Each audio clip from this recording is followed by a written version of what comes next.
Hi guys, today we're at the Railway Museum of British Columbia to check out the Sea to Sky train show. Let's go explore. The Railway Museum of British Columbia in Squamish, BC is home to over 90 pieces of vintage railway equipment and is the second largest railway museum in Canada. The main building is the CN Roundhouse and Conference Centre, which can hold up to 5 of the museum's heritage trains at one time, including this Royal Hudson, which belongs to the class of trains assigned to transport King George VI and Queen Elizabeth across Canada during their visit in 1939. Following the Royal Tour, Canadian Pacific was granted permission from the royal family to designate the entire class of Hudson locomotives as royal, making them the only locomotives outside of Great Britain to be given this royal designation.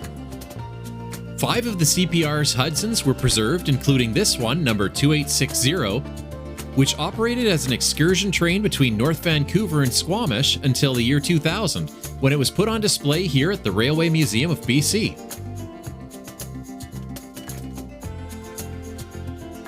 Also on display is the Pacific Great Eastern No. 2, built by Baldwin Locomotive Works in Philadelphia in the year 1910.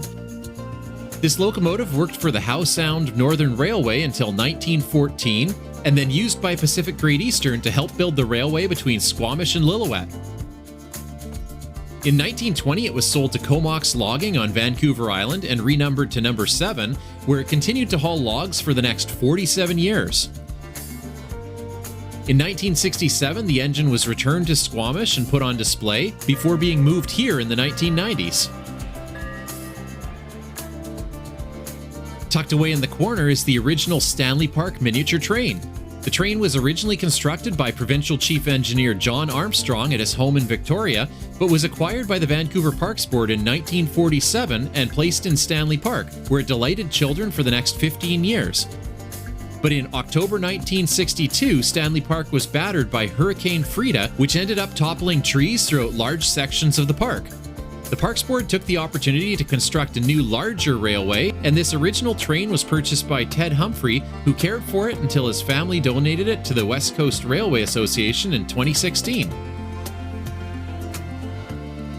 Outside the roundhouse are dozens of other historic train cars, like this Canadian Pacific Colonist car built in 1905, which is one of only a few colonist sleeper cars still in existence. These train cars were built to carry European settlers on the 4 or 5 day journey to Western Canada, and also were used to carry troops during World War II. There's also this Canadian National bunk car, which was designated the shovel operator's bunk, which provided a comfortable home and office for the engineer while he was in charge of construction jobs out on the rail line.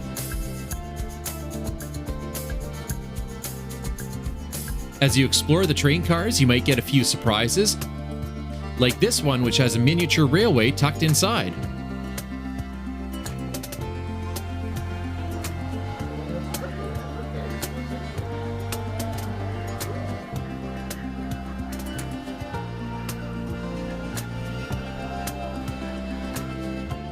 And all throughout the park are dozens of vintage and historic train cars to explore.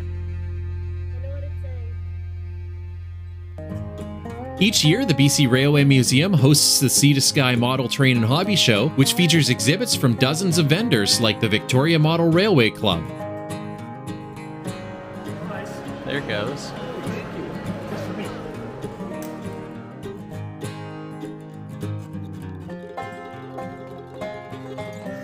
The Greater Vancouver Garden Railway Club has a large display which features steam and diesel-powered freight and passenger trains.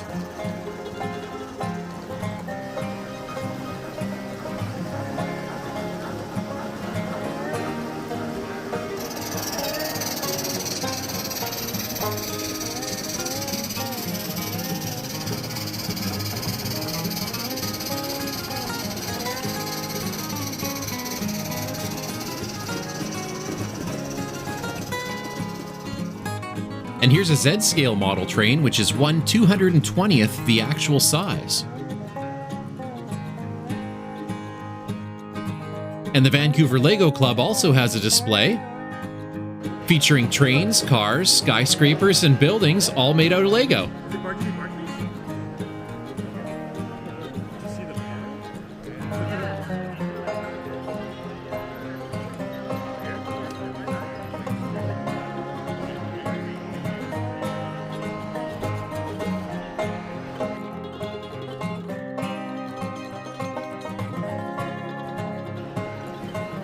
dino bones. And they've got an interactive area set up over here where kids can get hands-on and practice operating the trains.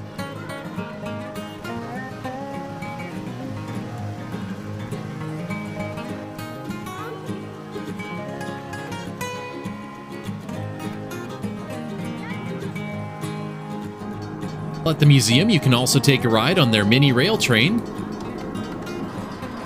This 20-minute ride covers 3 kilometers of track, heading from one end of the property to the other and then back.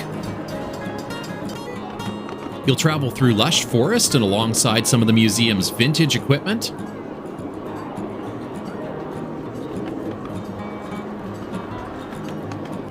Like this Englewood logging speeder, which was built in 1947 and used on the Englewood logging railway until about 2017.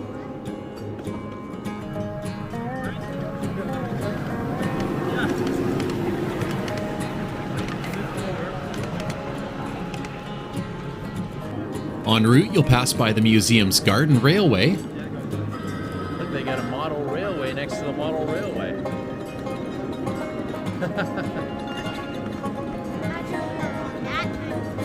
Yeah. And then stop for a quick turnaround before heading back in the other direction on a second track.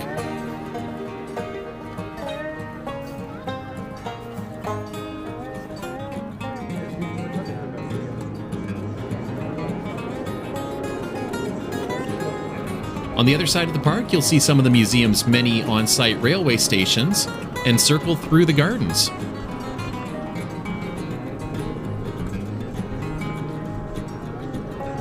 You'll also get an alternate view of their extensive collection of locomotives and train cars in the rail yard. There you go. There's the rail yard over there.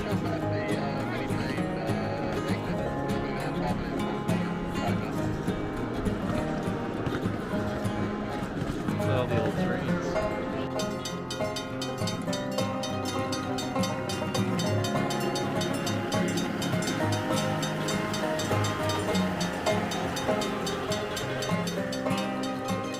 The park also hosts theme events throughout the year, like a day out with Thomas the Train, or a trip on the North Pole Express at Christmas time. Thanks for checking it out with me today. Remember to keep exploring. Until next time, it's time to exit through the gift shop.